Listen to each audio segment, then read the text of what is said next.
Okay, so this is the prepared glue. Let me just zoom out actually a little. Oh, that's it. Okay, so you can see that it's quite wet still. It's been in the fridge overnight. If I'd left it out, it probably would have been quite hard by now. But anyway, it's still quite soft. So what I've got here is a selection of materials which I use for my binding. So canvas, leather, some marble paper. This is cartridge paper, just like, I don't know, it's about 160 grams or something. And then 200-gram watercolour paper. So what I'm going to do, the plan is, glue them onto the cardboard and see how well they actually take.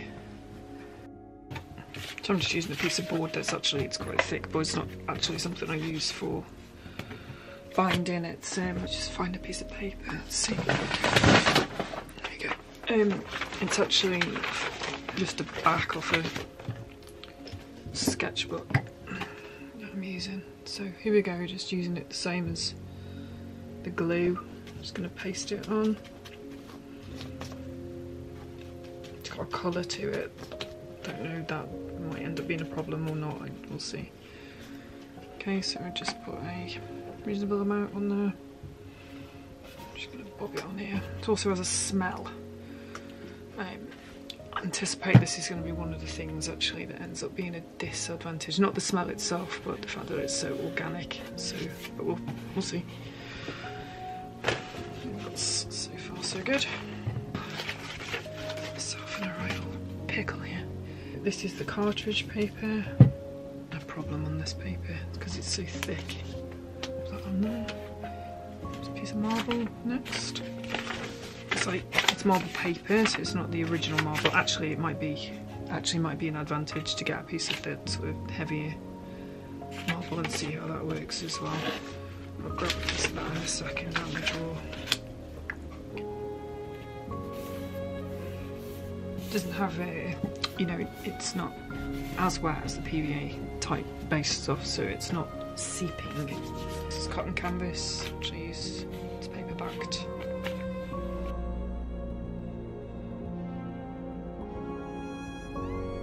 And then lastly we've got this leather. This is the one that I'm concerned about.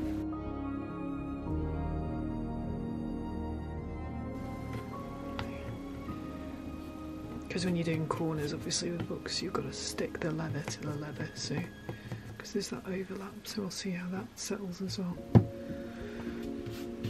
Okay. Actually, so far comments on the negative, it has a slight discoloration, which isn't impacting the paper. Actually, it seems to be drying quite clear. It's easy to paste and it does seem to be sticking to the board okay. So we'll put this into the press for half an hour or so and then we'll see how it pans out.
everything is kind of glued to it just fine.